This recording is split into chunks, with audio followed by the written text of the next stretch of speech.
Hi, this is Michael, or is my name Nucky Gulliver? For a little while, I was thinking my name should be Nucky Gulliver. I fell in love with Nucky Gulliver, but my name is Michael.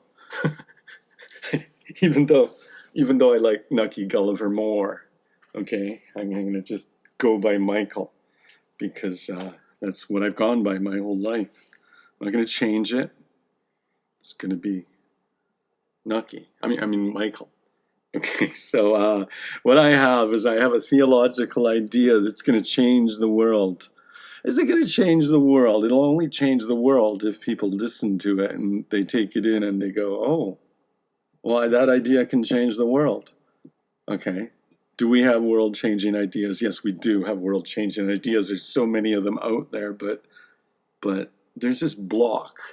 There's this mind block that's just, if you could see the mind block, if I could make it visual, I wish, but then you'd need some sort of like a super cool sci-fi story around it to make it visual. And I'm not going to do that. I'm just going to give you a poem right now, and I'm going to give you a song later. It's a rejected song, so it's a song that I don't like. But I'm going to give you the lyrics through a rejected song. Okay, it's better to get a rejected song telling you the lyrics rather than just me reading it. But here I am. I'm going to read a poem, okay? And this poem is like, kind of just gives my thoughts. And I think, well, way back in time, theology wasn't, there weren't any theologists. It wasn't like someone didn't go to theology school and say, I'm going to be a theologist. I'm not saying I'm a theologist. I'm not a theologist. I'm an artist. I'm a writer. I create, okay? But the thing is, theology was channeled through creators in the past. And now it's channeled through intellectuals, which I have a theory that everything is turning autistic. Everything is turning left-brained, okay? But I'll get back to that. And, here's my poem. Christian theology should come in rhyme and song. Lift weights while you preach and people sing along. Climb up to a mountain and proclaim from up on top to hope your new idea rises from the slop. Reclaim your culture as it dies before our eyes, and everyone's sucking on the spirit of lies. We need to be vital and creative and empathize with our enemies so we understand their lies. We need to use our sympathy only when we decide. Stop letting people take our guilt for a ride. We need to be visual so our visitors can see who is the ultimate master of reality.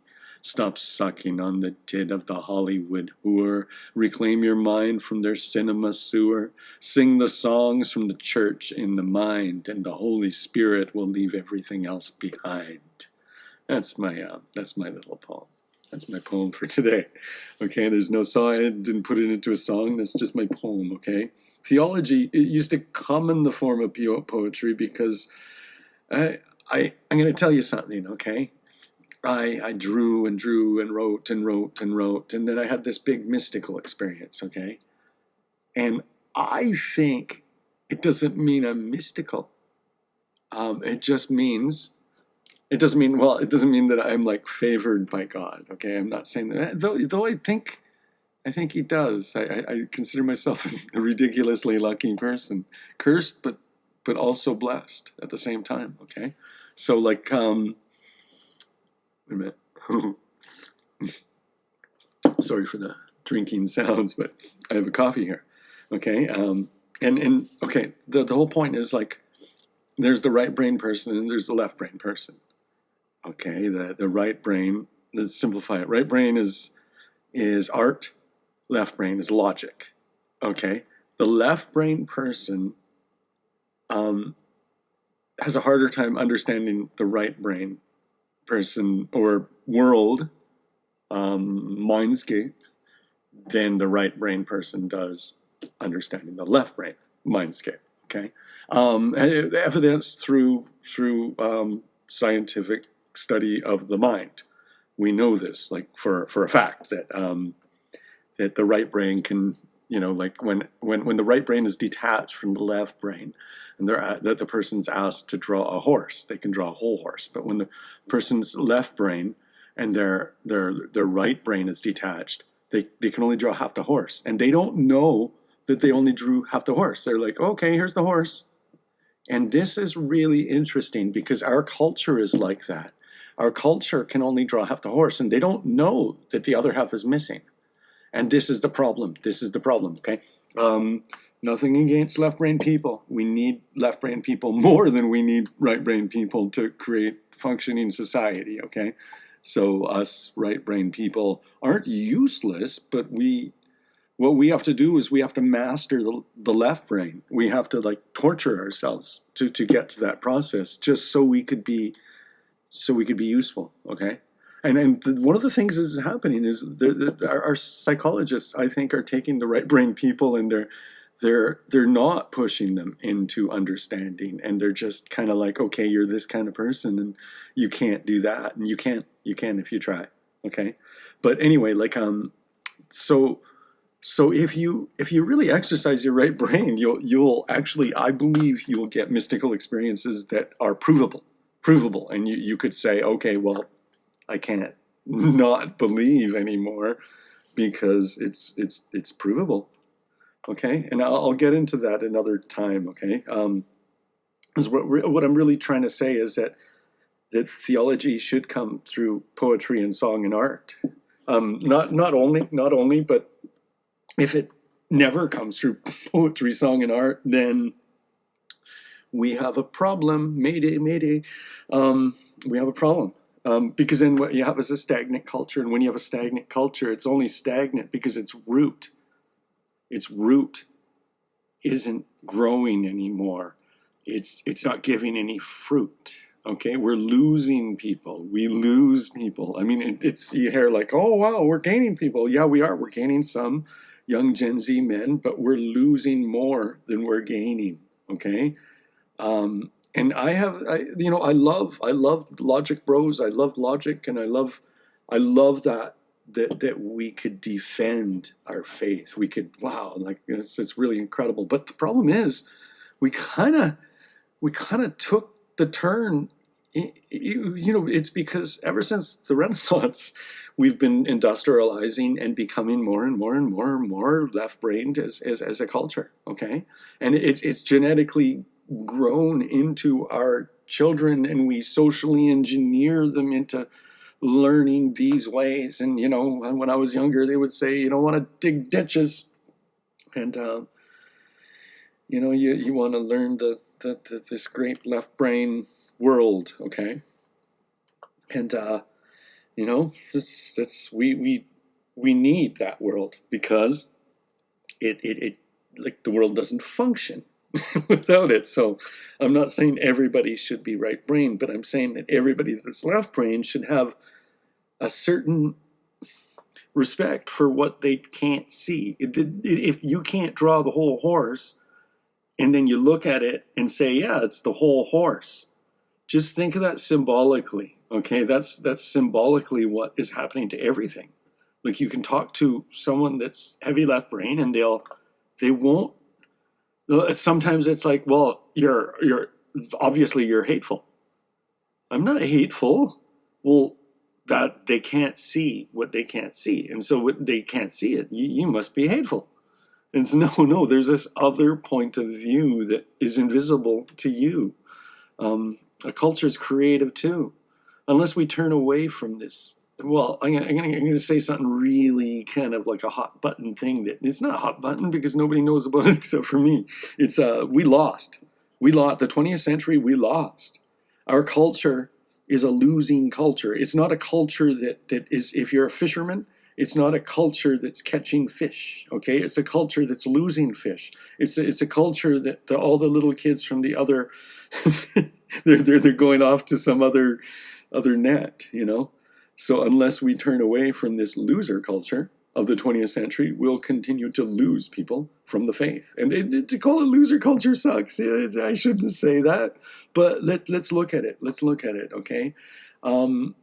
It was all our culture from the 20th century was trying to get rid of the old Christian culture. The old Christian culture was bad taste. Nobody wants to see paintings of demons on the walls like they used to do in churches. It used to be that people couldn't read, so they'd go to church and they'd see the gospel on the walls. They'd see demons in hell, and they'd see Jesus rising from the grave. They'd see Mary. They'd see all sorts of things. They'd see write a list, okay? And this is what I'm saying is it's like okay, now we know how to read. We don't need that. Let's throw that baby out with the bathwater. That's what we did. Protestants were painting white paint over Christian art and saying, no, like those people are looking at like a painting of they're worshiping the painting. They must be worshiping the painting. And so they got themselves, they used to be the leaders of culture. And then they turned out to be the people that didn't understand culture. And then through their not understanding culture, basically, unless you were left-brained kid, you lost the faith, and you went off and you learned other things because your faith was only giving you the left brain kind of logical kind of thing. And then it was saying, oh yeah, well the other stuff is like art. The other stuff, like if you have all these people taking DMT, and don't take DMT, just read the Bible. Like really don't take DMT. I'm really serious about it. Don't take DMT. But it's just, I mean, watch one of my videos. Like really imagine into it. And it's like people are only taking DMT because we're losing our imagination. We lost that. People used to be able to just walk around and have that consciousness. And you could read old Christians talking about the Last Supper sacrament and all that. And I know some people are convinced that they would put, like LSD type stuff, hallucinogens into the wine, into it, and they would, because when they're writing about it, it doesn't sound like they had the Last Supper. It sounds like they slipped into psychedelic visions, and it's not. Everybody does this, like it's like, oh, look at that art, like of 1890, they must be on acid. People like would say Lewis Carroll, like, oh yeah, he's definitely taking acid. No, he's not. It's just that we live in such a creatively, imaginatively stifled world that just we've changed ourselves so that people take stuff like that just so they could try to return. It's a nostalgic experience. Like they don't realize that they're doing that, but they're getting primal. They're just, I want to be primal. I want to be like people used to be. Mere Christianity, mere. It's the most pure. The most pure. It's getting right down to like what it really is. Not the like. Don't write me a list. Don't give me a rules of behavior. Okay, we're getting to know God, and we're getting God to know us. God knows us if we love Him. Okay, and how do we love Him? We don't love Him by rules. We don't love Him by watching like movies about Him too. Like, because then you just like you get into this other false reality. Pictures are good because they don't picture makes you develop your own real. You can't just look at a picture passively. You have to make it real in your mind. And then as you make it real in your mind, it turns into your own style. Okay, you could look at my style of drawing. You could look at like some kind of old iconic type style of art, and it leads you in a way that photography or art that copies of photography. Art has this design, and in design of an artistic piece, there's a wisdom that it's speaking to people. And it only happens with the design. And I've only seen, I'm not going to get into that, but I've seen like some people that copy photos that can do it. Okay, and they're very special, and they don't exist anymore. These people, like Norman Rockwell was one of those people. Okay, but anyway, It's another subject. Our faith abandoned art, and in turn, it abandoned the right side of the brain. The heart, not the logic. Like the heart is the mind, the logic, and the emotions and the art and all of that. But and what we've done is we've abandoned the heart for logic. Okay, that's not the full heart. The heart is everything. Okay, nowadays it's. I mean, don't be alarmed. Like don't like, oh, the church is autistic. Oh my gosh, everything is autistic. Everything is. Our whole culture has become increasingly left-brained, and everybody knows it. You could just I mean, search like right brain characteristics, left brain characteristics, and the right brain characteristics are all stuff that people say, oh, you don't need that. You don't even need to work on that. And it's like everybody knows it's important, and somehow the wisdom of the meaning of life is somewhere in there. And you know when you have the Holy Spirit's in there. You know when you dream, it's coming from there. Okay, autism is a condition where the mind is left-wing dominant. Okay, cutting off normal right brain functions. And the difference between someone that's right brain dominant, okay, I'm right brain dominant so far that like it really actually seems like I'm an autistic person, but it's like a horseshoe theory of psychology, okay? So I'm like right brain, really dominant. And so a lot of the things were really slow for me. Like I had to figure things out, like say like dancing. One of my examples is I learned how to dance. When I first learned, I thought, oh, melody. Melody is what I'm going to dance to. And I danced to the melody, and people told me the beat. And then I could dance to the beat. And I had to find that out. And then I'd start dancing to the beat. And at first I was like, well, why do people even dance? This is ridiculous. I'm jumping up and flailing my arms around. And so I do it. And then after I do it, I go, oh, okay, this is why. This is why. Oh, this is it. This is it. Okay. And so you get it. You get it just by going through the functions, going through the rituals, going through the motions, okay? But an autistic person, if they go through the motions, they never get it. They will never get. They're just. It's called maxing. Autistic maxing. Autistic masking. Okay, so you mask and you act a certain way.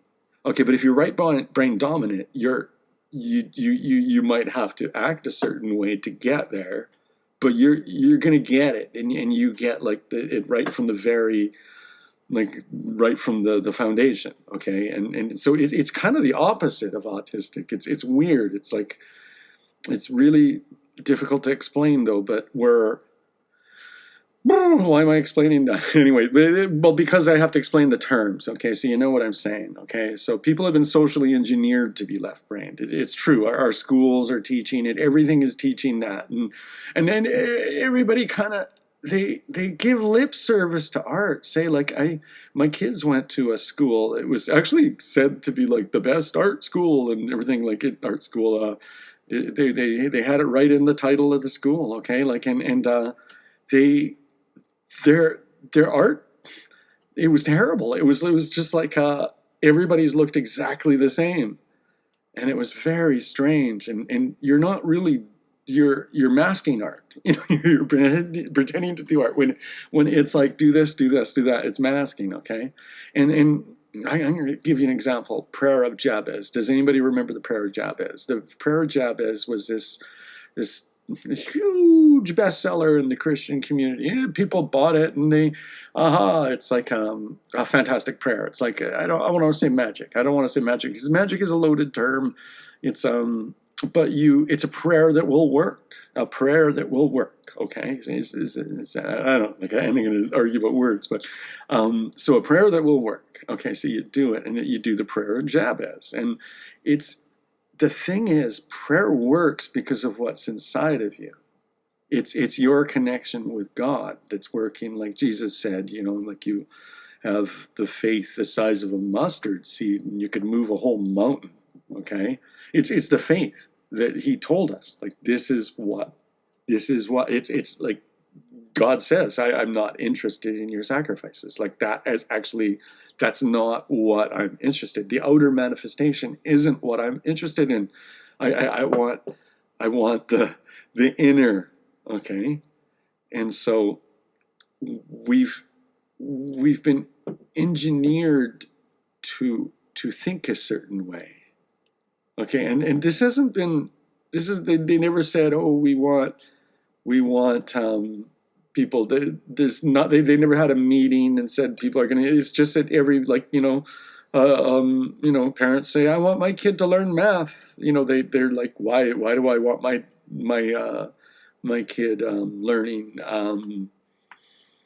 I don't know, like the right brain stuff. It's just like, drawing. How many people are totally against drawing? Everybody knows that it has some sort of function, but they lost the conscious ability to understand and recognize what that function is. And that's kind of item number one in my argument, in a way, too. It's we've been socially engineered to be left-brained over generations and generations and generations, okay? And behavioral conditioning has a genetic component, okay? You could see it. You could see it with religions. You could see the way, oh, that's interesting, the way Buddhism is, and how does it change a society over generations and centuries? Okay, it changes the character of the people over centuries, okay? And that's one of the reasons why political systems in one area sometimes doesn't work in another area, because they're genetically predisposed to that system. So it's partly genetic, but it's a chicken or egg situation. You can never pin it down. Okay, I have the intuitive mind that sees the visions. So I see it. I just don't need to prove it. So we can't figure out the cause. There's so many of these chicken and egg situations. You'll never find the cause, ever. Okay, here's a personal example. Okay, I didn't know my great-great-grandfather was a traveling church artist, and traveling like he was with a whole troupe of people, and he didn't do the paintings. He did the 3D kind of like carving, cement work, and like rock. Like they made the ornamentation, right? Ornamentation. And that's art to me. That's art. That's really deep stuff. It's in my art. It's that kind of stuff. I have this irresistible love for it. And I mean, does that come from genetically from just being a Westerner, over the centuries? Maybe. But also, does it come from my great-grandfather doing it? Like, because other people might say, oh, that looks beautiful, but why do I want to do it? Why do I want to do that? I don't know. My father kept that secret from me until his deathbed. Okay, I didn't know. I wasn't like, oh, wow, this is what I should do. No, it was just this irresistible urge that my parents tried to stop me from being an artist, because we lived in the boonies. We lived often, there was no chance for upper mobility where we lived in Canada and some little, we didn't live in New York, so it's just stopped the artistic urge. They'd hide paper and pencils and tell me artists starve. They're wimps. They're hippies. Girls think they're ugly. They don't get wives because they're so ugly, and they just basically, like, they teach old ladies how to do art. That's basically the top achievement you'll ever get to. That's what I'm told. Anyway, but it's from loving parents. It's not like a parent doesn't say don't do art because they hate their kid. They say it because they want their kid to have food on their table, right? Okay, so it's not like oh, boo-hoo, I wasn't. I was told not to do art. It's just typical. Every parent used to do that. Okay, yeah, and so I went back to college and stuff like that. And after, like, I went back to college. I went to college, and I had to draw. I'm not going to get into the long story, but I had to draw. Okay, and as an adult, I had to start. I had to do it as an adult. That's the hardest thing, because you have to do it as a kid. To start as an adult's really hard. I had to give up everything. I had to live with mentally handicapped people. I had to do stuff like where I fashioned my world so that every moment I could spend drawing. Every moment. I would only take jobs where I could draw all the time. Because I was neurologically an artist. I realized it. I am an artist. I have to do this. And if I don't do this, I won't be able to breathe properly. And it's like, okay, this is what I am neurologically. But this didn't exist because artists never existed in the past. It's like a new thing that came with technology. Um, it's people never, like, kids never said, I'm going to be an artist. Nobody said that. Just like nobody said, I'm going to be a fireman. Like firemen didn't exist. There's certain things that exist with technology. Okay, paper. It used to be, people didn't have paper. They didn't have pencils and stuff like that. You can learn how to draw like in sand and mud and stuff. Sure, maybe I would have been doing that, or did my great grandfather through that job implant the artistic mind into his genetics? Does it work like that? Does it work like, like firemen didn't exist, but like if you're a fireman and then your son is a fireman and your son is a fireman and then that son is, does it start to become something that is right inside of you? Well, anyway, we've had a century of anti-faith blared at us. That's obvious. It should be obvious to everybody ever since like 1900. Anti-faith has been blared at us through the bastard Bible of the beast in the cinema sewer of Hollywood, who are teaching the hearts and minds of everyone that breathes that not only is our God dead, but that everyone else's is dead too. That's postmodernism. Everyone else's God is dead. Okay, and it's like, oh, and your only God is some kind of ethical system that is going to change. It's going to change whenever whoever decides to change it. And now they have their AI to spit back, regurgitating the soul and the culture of the past artists, regurgitating it like a circle jerk, putting from hell, negating any hope of creating anything new. That's what AI is trying to do to us. And so we either say, okay, AI and art doesn't reflect the soul, and we're just going to embrace AI and just join this satanic circle jerk pudding from hell. Just do it. Or CJPFH if you need an acronym to clean it up. Have some nicer language. Clean up my language. I don't swear. I just like, but when I'm trying to explain things, sometimes you have to. Hell is dirty business. It's dirty business, and you see it creeping into our world everywhere. But you don't because they made us think that cleanliness is goodness. Okay, cleanliness is not goodness. Niceness is not goodness. Niceness is not kindness. They got people used to this corporate sheen that seems to be a moral system but isn't. These people wait for the new Pucas film, corporate art, more from the bastard Bible of the beast.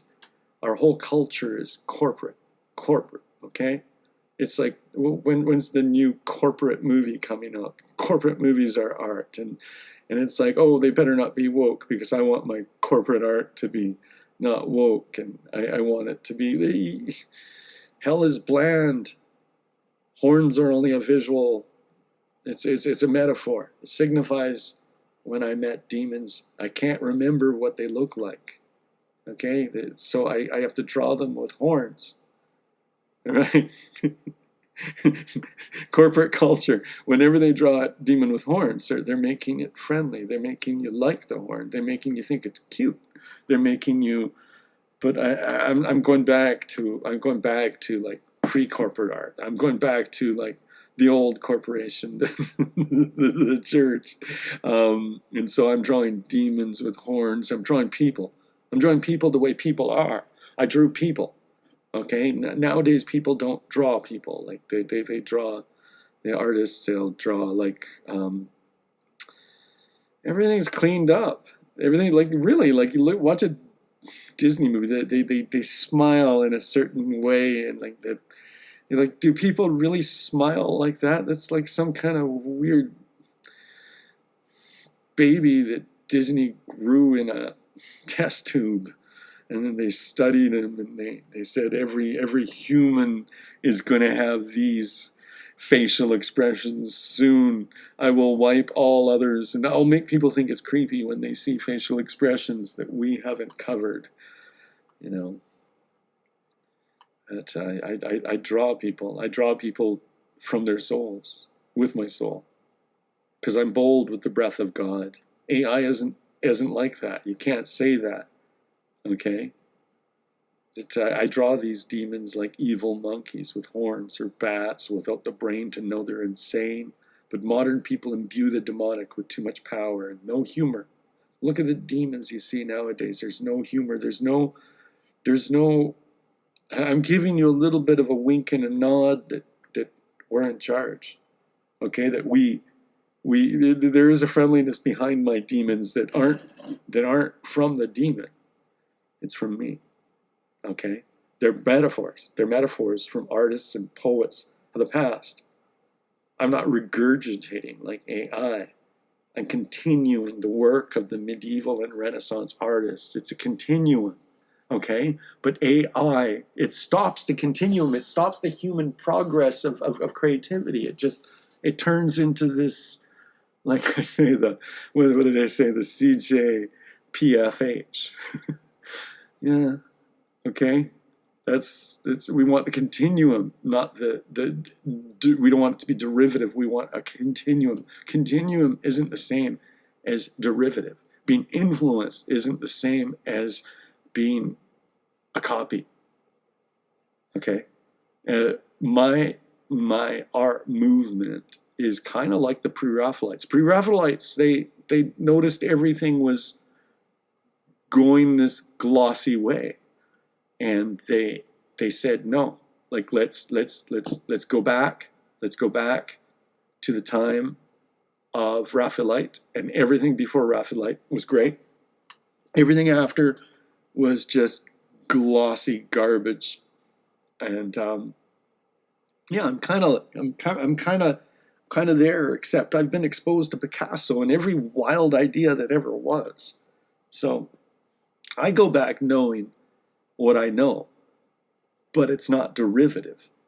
It's influenced. It's a continuum. And what I'm doing is I'm bringing everything that happened back to the continuum, but I'm doing it with soul. I'm doing it with soul. That continuum is alive in my imagination, and I can invent with thoughts touched by God and influenced by all the great artists in a way only a human soul can accomplish.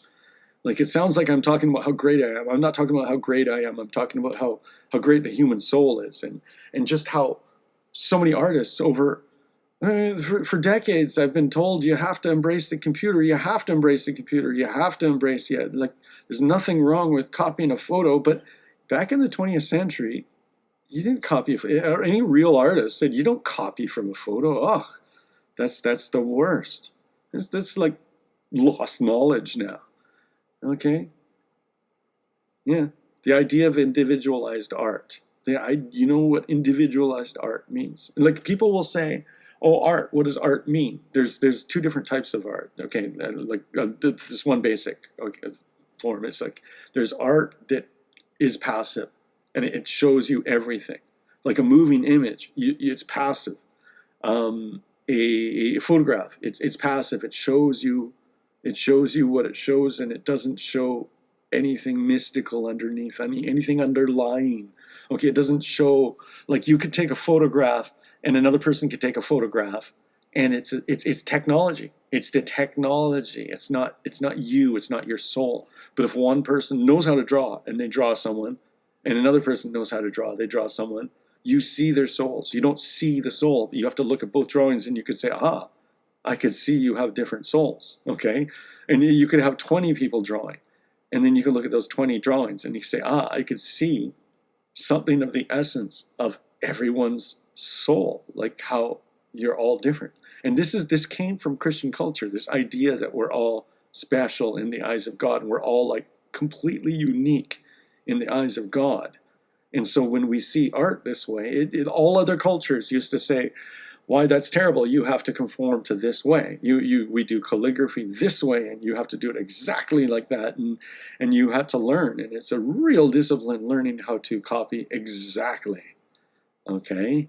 very strict rules for, and beauty is only this. And what it does is it closes up beauty and it makes it so there is no beauty. Where with the Christian art, it was everything can be beauty. It's just the individual artist sees it different.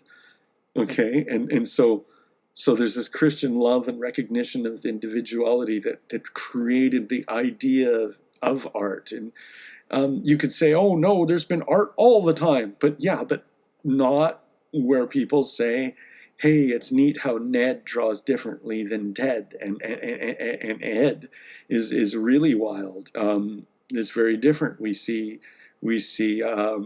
Fred and his art is so like you could see like how he sees people. You could see if someone's very mechanically minded, you could see how they draw a face, and you could see how much a person sees in a face. You could see everything like that. If everybody could draw, it'd be like reading each other's minds. Okay, you could read my mind by drawing, by my drawing. You know, you could read. I could see people's personalities, and I could also see when I can't see their personality, when I see a spiritual block. Say if an artist draws like Disney, and they draw that Disney style of today, and they can't draw like how they see. They can't actually access how they see people. They're so influenced by this Disney cutism thing. It's like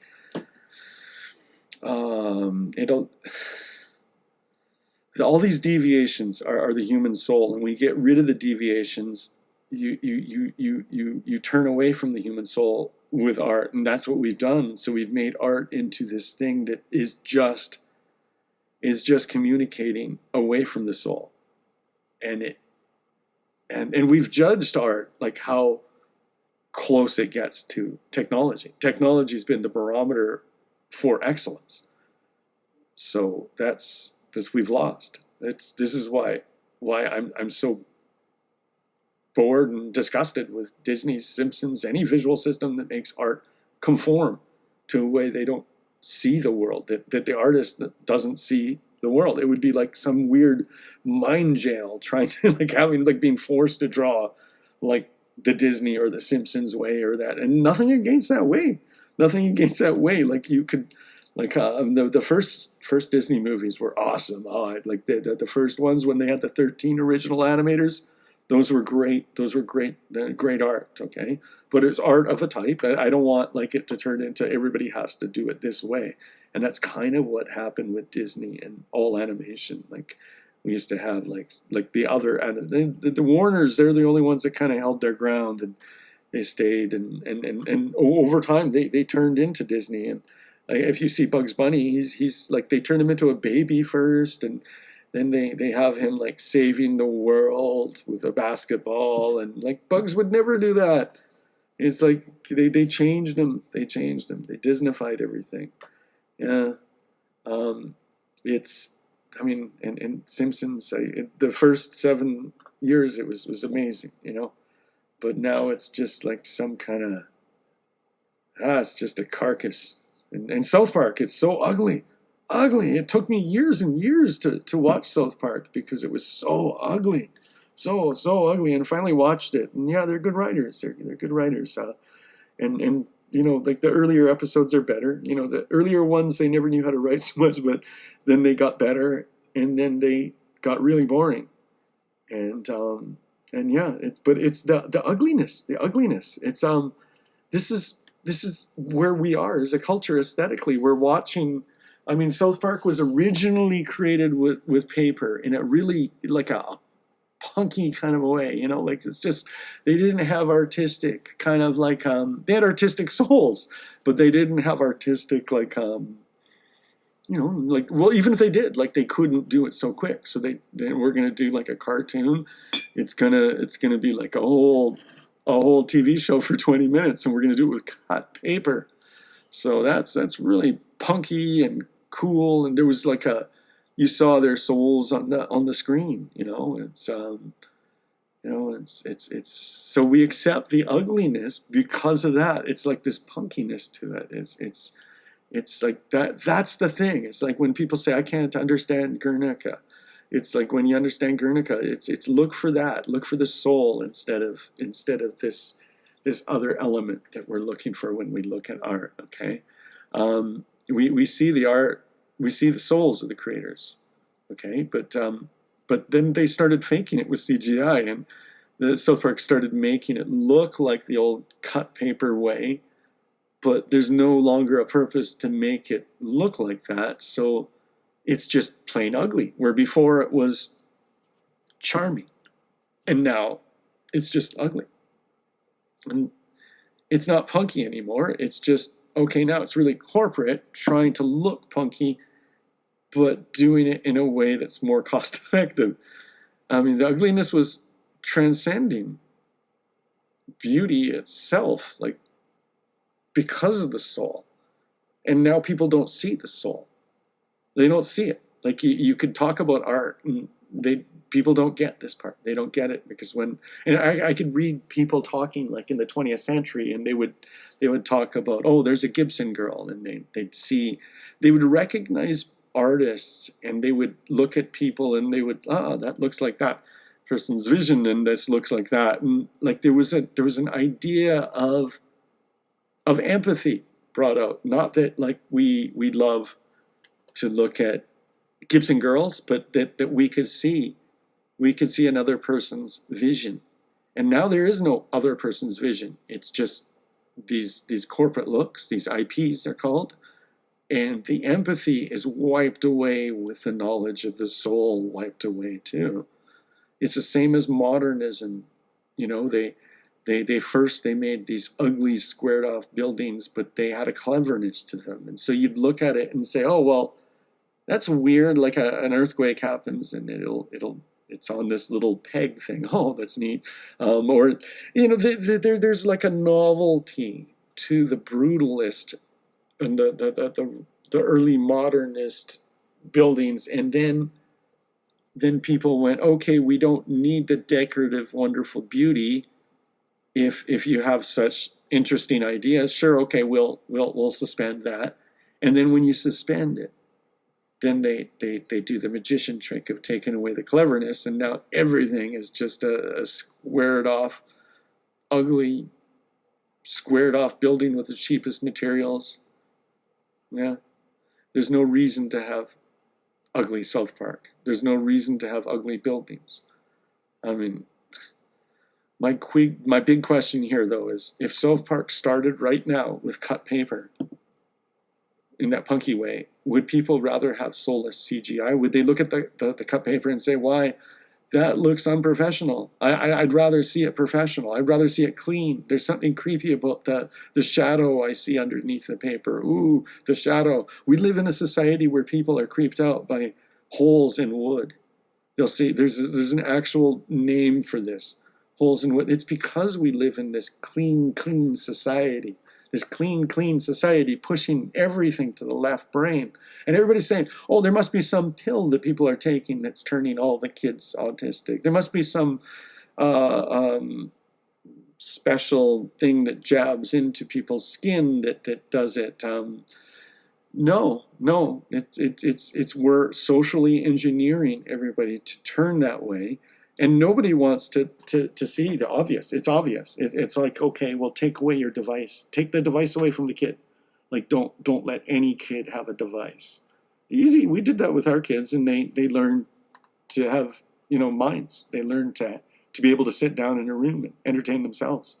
You don't need to give devices to kids. You really shouldn't. Okay, you're turning them into left brain people. You're like the managerial world is left brain. Okay, and you'll get Gen Z kids now. Everything is an app telling them how to manage their lives. They're just, they need to get out of the left brain to be balanced so that they can be mentally healthy and useful and happy and feel meaning. And because the meaning is I don't know, I don't know, can meaning be just found like in the left brain? Because the meaning seems to be in the right brain, and so it's like you gotta if you don't have the access to that part, you have to know it exists. You have to know that you don't have the access to it. But the whole thing is, if we're socially engineering everybody this way, nobody wants to admit it, okay? And then if you admit it, you can go, okay. And then you know what you don't know. And what you don't know is this whole world of faith, because the whole world of faith, it lives in our imaginations. Like if you're going to like talk to God and you're going to pray, you're using your imagination. And I'm not saying it doesn't exist. It's just the imagination is what we were given as the tool to talk to God, okay? And so it's a strange thing, because some people have like a hard time wrapping their heads around this, but it's like it's obvious. It is how we, and anyway, like so I'm against all artists like drawing not from how they see the world, but drawing how this weird way that everybody's forced to conform to, and it's this cute kind of harmlessness. And so what it does is, when you draw a real person and you draw it with truth, then the person looks at it and, oh my gosh, I want them to look like cute babies. I want them to look like baby people. And then they can't look at normal people. Like, I can't look at normal people because, like, well, if you look at the baby people enough, maybe you could train your eyes to only see that in humans, like, and not see everything, like, not see the full depth. Yeah. It's when you see real art unfiltered by cutism. The cutism self-censors the visual. You see an extra part of reality hidden from you, from advertising imagery. Advertising imagery makes everything clean and sheeny, and it's not real. And real is where you find the real beauty. The real beauty. Yeah, like anybody that's the whole plastic surgery culture is just it's so creepy to me. And it's funny because somebody will say, "Oh my gosh, you have like lines in the teeth." I'm scared of that. It's creepy to me seeing lines in the teeth. Yeah, it's not really creepy though, is it? It's more creepy when people like try to look like this certain ideal that's based on cleanliness over anything else, like morality. All cultures following this antiseptic, false cleanliness of corporate advertising. It creates a false measuring system of discernment. So people aren't discerning. They're discerning based on like on a scale, a barometer that is only seeing the outer core. And that's why people only see the outer core nowadays. They don't see the soul, and they don't even see that like AI art is without soul. They can't see that. Okay, so they don't know what we're losing. The measuring system is behind almost all Christian culture too, because we've moved with the culture. And so like the best, the most spiritual people are logic bros now, which is awesome. It's awesome, but that's different than the spirituality that I'm saying we need to bring back. I urge people to embrace the returns to the continuum that was abandoned because our current left brain autistic approach won't convert the millions of visitors from an ideology that bans art. Did you know this? That like art and spiritual drawing, like, ooh boy, that's I once actually had death threats for drawing an angel.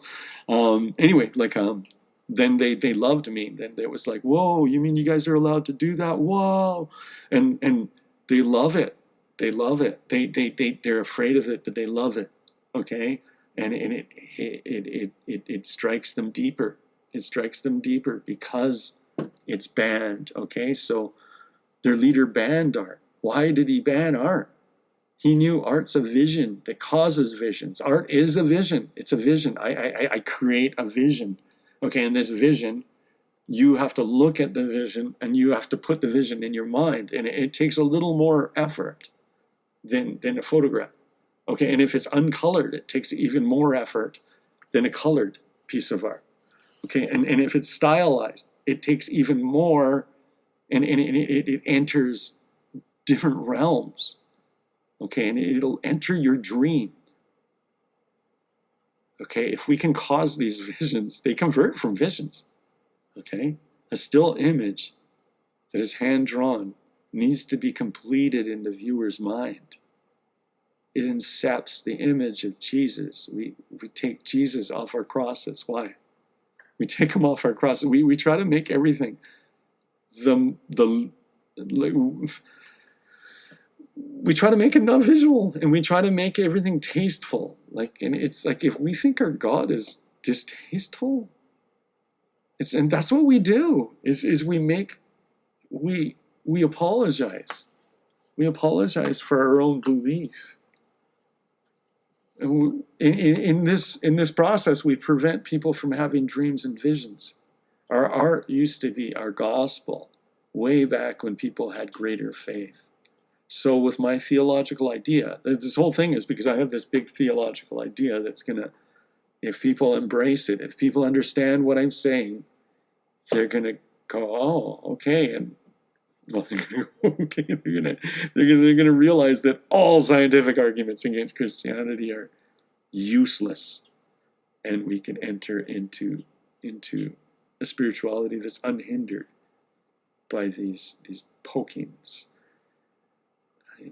And I don't want to just say it. I want to sing it. I want to draw it. I want it to be beautiful. I want beauty to destroy every scientific argument against the Bible. Okay? And if someone understands the full ramifications of this idea, they'll be able to believe the Bible's literal truth when it's claiming to be literal. Noah's Ark, for instance. You'll believe it literally. Yeah, you'll be able to say, okay, that happened. And if you understand what my idea is saying, I'm going to give you the song. I'm going to give you the lyrics, but I'm going to explain it. I'm going to give you the art with the better song later. This is not the song. This is I'm giving you a rejected song. Okay, so instead of giving you lyrics, I'm going to give you a terrible song. I'm going to give you a song that I didn't want to do because it's not good enough. Okay? But I kind of like it because I put effort into it, and I like it. I listen to it. It's mediocre. I got a better one. I have two better ones. Okay? I rejected this version, but I still kind of like it, even though it's not as good. It's not great. Okay? But I'm going to give you the lyrics, and so I have to say this just because I don't want you thinking this is the song. This is crappy. If it's not crappy, I don't want you saying like, oh, this sucks, because it doesn't. It's I still like it, but it's just no. It had to be redone. I had to redo it completely.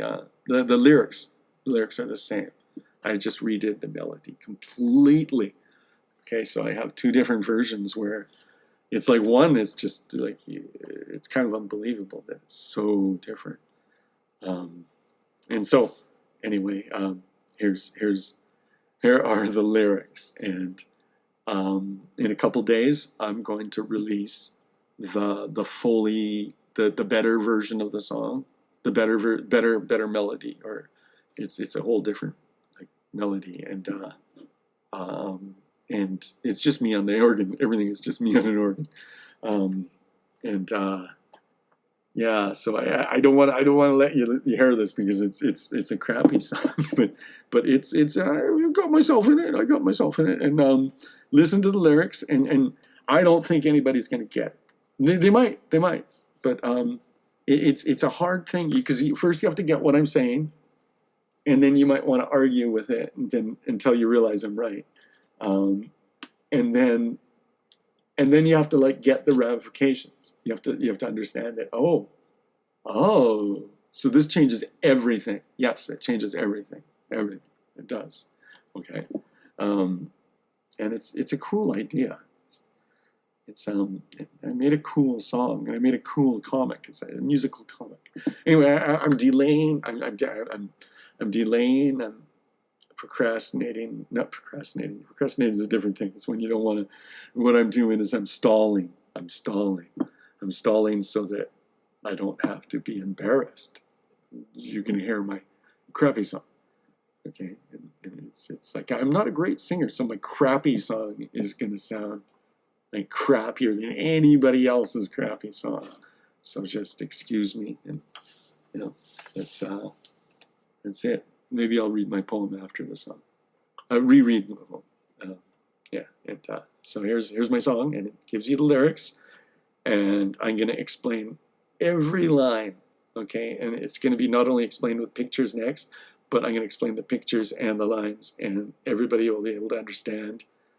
And it's a really cool mystical idea that makes Christianity more mystical. Okay, so here's my rejected song. We never used to have rainbows, even if you sprayed a hose. Reality after the flood shifted, so the very mud was quite different from before. Physics changed, but not the Lord. So now when people hear it, they need to have the Spirit to believe about a time when reality was sublime.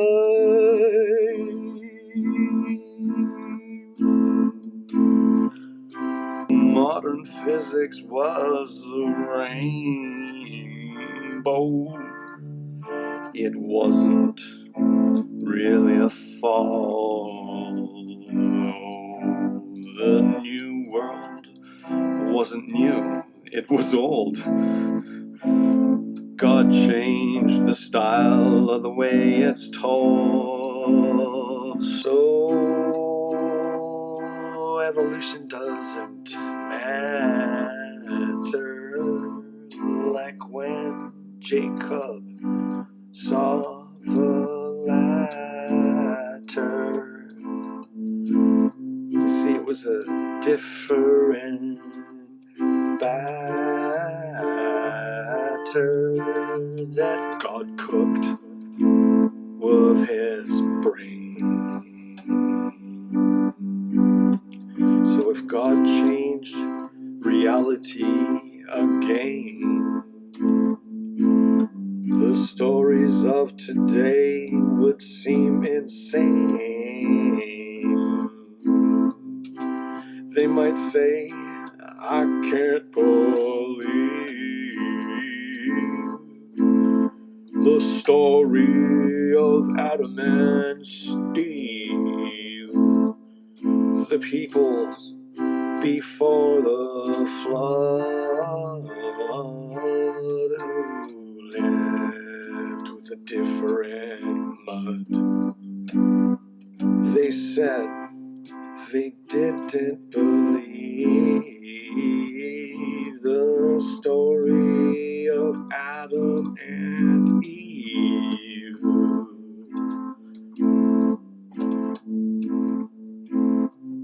It makes no sense if there was no rain and snakes that talk.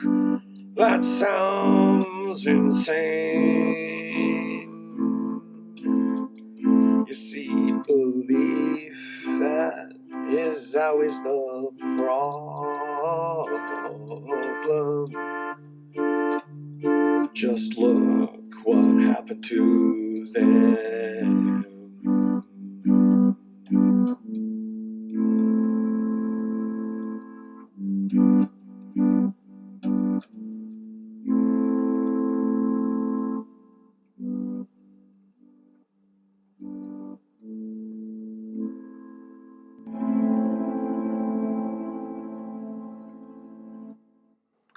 So those are the lyrics of that song that I'm going to be finished the art really soon. Like I have 3 panels, and the last panel might take like a whole day.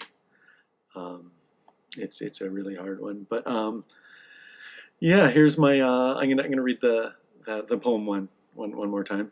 Christian theology should come in rhyme and song. Lift weights while you preach and people sing along. Climb up to a mountain and proclaim from up on top to hope your new idea rises from the slop.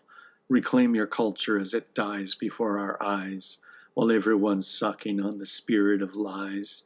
We need to be vital and creative and empathize with our enemies so we can understand their lies. We need to use our sympathy only when we decide. Stop letting people take our guilt for a ride. We need to be visual so our visitors can see who is the ultimate master of reality. Stop sucking on the tit of the Hollywood whore. Reclaim your mind from their cinema sewer. Sing the songs from the church in the mind. And the Holy Spirit will leave everything else behind. Thank you. I'll see you when I have the musical comic done. Oh yeah, buy my comics. I have links down below. If you're stuck on which one to buy first, I would say, or which one to buy, I would say El Shaddai 2. Okay, El Shaddai 2, or the Trump one if you're into that. It's not propaganda, and it's not hatred.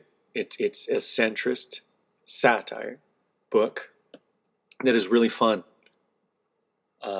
And then El Shaddai 2, El Shaddai 3 should be coming really soon too. As soon as people come, like as soon as I get a crowd, I'm gonna release a whole bunch of stuff. Anyway, I'll see you this week with The Rainbow. It's going to be called, I think it's called The Rainbow, or else it's going to be called This Song Refutes Every Scientific Argument Against Christianity. It's not a very catchy title, the second one, but maybe it's more catchy than The Rainbow. Rainbow's kind of like the rainbow. What does the rainbow mean? My song tells you.